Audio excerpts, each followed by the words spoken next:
What's up, my beautiful people? We are back once again to another malicious compliance. So let's get in the stories, and I'll see you in a bit. Angry manager doesn't allow backdock. When I was a lot younger, I worked at a fast food restaurant. As a true SpongeBob, I really loved my job. I worked there really hard for 7 years. I was the fastest and most precise in the kitchen, and the fastest and most precise with doing the store's delivery. Managers usually didn't put me on the day plan when I was working, so I wouldn't be attached to one station, and I would swap between the ones that needed assistance. I was pretty much running solo. In comes the new manager.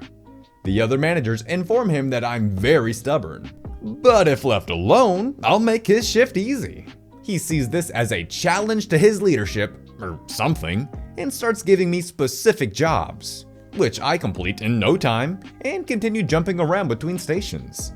Eventually, he gets really angry at me and tells me I'm only allowed to follow orders and that I'm not allowed to backtalk to him. The next day, we work together again. He takes me to the back room and tells me to remove all the empty crates to the back, including the two below the fridge that have obviously been there for quite some time. I open my mouth to tell him that those crates are there because those two wheels on that fridge were broken. He just shoots this rage-filled look to me, and I close my mouth again. He goes away and I start cleaning. I rip the crates from under the fridge fridge falls over, doors fly open, and all the produce falls on the floor. Fridge also stops running. I stack the crates and move them to the storage area outside. I tell my manager I'm done and waiting for the next order. He goes to the back to check on me and gets angry at the mess. I wasn't allowed to explain why those crates are there. This is the result. He gave up the fight after that, and I went back to what I had done for 7 years already. We ended up having a good professional relationship after that. It hit the fan. To preface this, I work as a wastewater technician.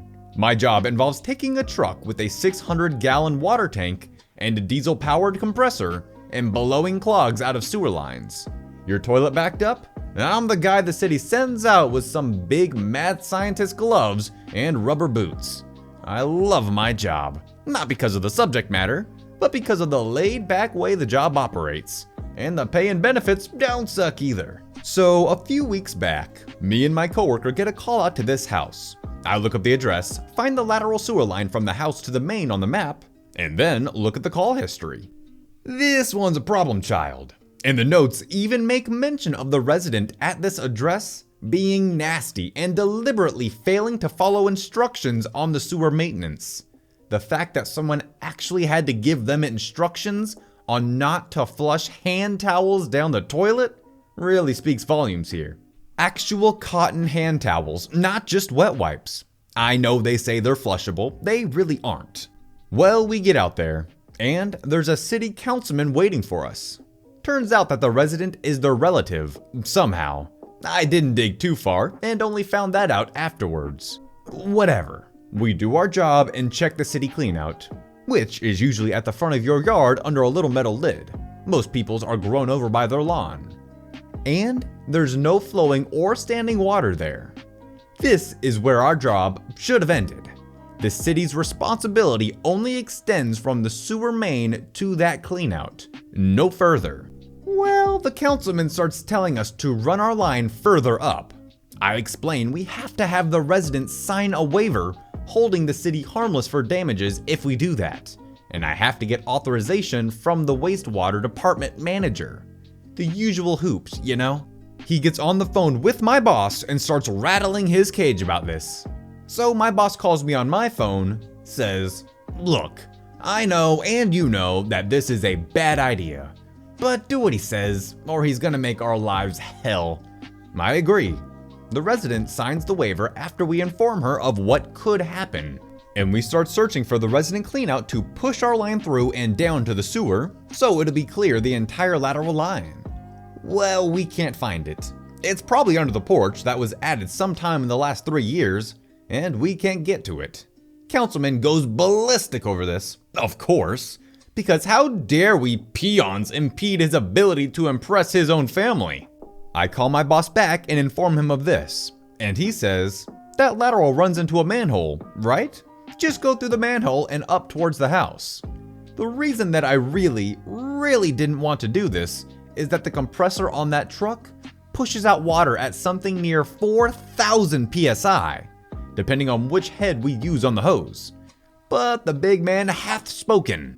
I log my token object while fitting the lowest pressure head I have, because to hell with this, and hang up. Me and my coworker open the manhole, find the end of the lateral, and run the hose up to where we think the clog is, and fire. Suddenly, all kinds of stuff come flowing out of the line. We clear the clog. Yay us! But tell the resident to go flush her toilet so we can make sure it's flowing properly. She goes back in and then comes storming out, screaming about suing the city. We've destroyed her home, etc. I don't need to listen because I already know what happened, and she'd been warned.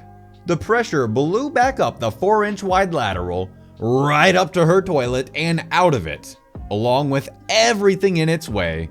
It hit the ceiling, it hit the window, it hit the walls. Councilman blows a gasket, and I point out that she signed a waiver and that my boss has every call to or from his office recorded as a matter of official communication. So we have him ordering us to do this, and had informed both of them of the risk prior. We then left and headed to the yard and left that guy screaming into a phone. My boss didn't stop laughing for at least 10 minutes after we got back, and started making photocopies of the waiver form we had the resident sign. I heard there was some kerfuffle about the whole incident at the next big meeting, and those photocopies were distributed, along with the recording of the councilman's call. I never heard of it going further than that. Lazy day at the factory. Today was a laid-back day at my factory job. The plant makes juice mixers, and my line was down for 95% of the day. When your line is down, you clean up. But after half a day of cleaning, you start running out of things to clean. Typically, management sends us home if it's this bad, but we all have a safety meeting at the end of shift. So we're stuck here. To occupy my time, I start writing about the ergonomics of my position, box stacker. I knew this is a summer job, and I'm an inquisitive person who broke his wrist 3 years ago. That's when, let's call her Jane, waddles over to me. Jane is the lead on the next line down that is running product. "What are you doing?" she asks. I cannot even think for a moment before. "Not what you're supposed to be doing." That irritates me because I felt like she was not treating me like a person. So I replied, "What should I be doing?" "Cleaning," she says. She's right, but I've been scraping, wiping, and degreasing every surface for 5 to 6 hours now. I've run out of things to wipe down a second time. "What can I clean for you?" I ask. Jane just walks off to God knows where, and I go about sweeping a clean floor. Later on, she calls me over to her line to watch where the boxes come out of the packer. The boxes are getting jammed up sometimes, and she wants me to unjam them when it happens. That's fine, and I keep my eye on it like a hawk. If a box moves like it could get stuck, I jump in and push it on. I do this for 10 minutes and have to unjam around a dozen boxes. Out of the blue, Jane has found something for me to clean, as though she didn't just give me a job that is production critical. The whole thing will stop if a jam stays too long. She found this yellow metal guard fence that is covered in weeks worth of dust. The thing hadn't been cleaned in a while, and truthfully, it didn't need cleaned ever. It's in a corner away from everything. I point to Packer and say something to the effect of, "What about this job?" Her reply is that I haven't done anything there anyway, and that I should be useful by grabbing a rag and wiping the yellow fence down.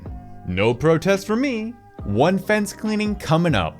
Before I could even walk past her to get the fence, the line goes down. She gets frustrated and looks to see the boxes jammed. "How many boxes did you unjam? It was working fine while you were sitting there." I was so glad she asked. "I don't know, 10 or 12 boxes. You should really have someone sit and unjam them as they come out of the packer." Short story from my youth. This is a short but sweet story. I at the time was about 9, and so the childish punishments and such were still applicable to me. My mother was mad at me because I drew on the wall with a black Sharpie. Or brown, I don't remember, but it isn't relevant. She noticed as I was eating dinner, so she walked into the dining room and, in front of my siblings, says, "Did you do this?" Specifically looking at me as if my siblings are angels. I was already a bit annoyed by this, despite the fact that I did do it, but was really annoyed when she has the nerve to, before my conviction, tell me to go to my room. My parents were divorced at the time, and my dad lived 2 miles down, which for me is a long walk. Then, and now sadly, I decided I'd walk to my dad's house to my room just to be a scumbag. So I remarked, "If that's what you want," or something along the lines, walked outside and sprinted out of my mom's visible range and walked the rest. I got to my dad's house and was greeted by him and his girlfriend sitting on the living room couch watching Step Brothers, but they didn't matter. I went to my room, basically ignored them. My dad walked into my room immediately and asked what was up. I said, "Mom told me to go to my room." He chuckled and called her to pick me up. Some details are a bit fuzzy, so if I left out some details to the story, my bad. Alright guys, that's gonna wrap it up for the video. If you like the stories, maybe consider subscribing, as I do this every day. And as the big YouTubers say, smash that like button! Or something like that. And maybe give it a share. Anyways, I'll see you in the next one. Peace out.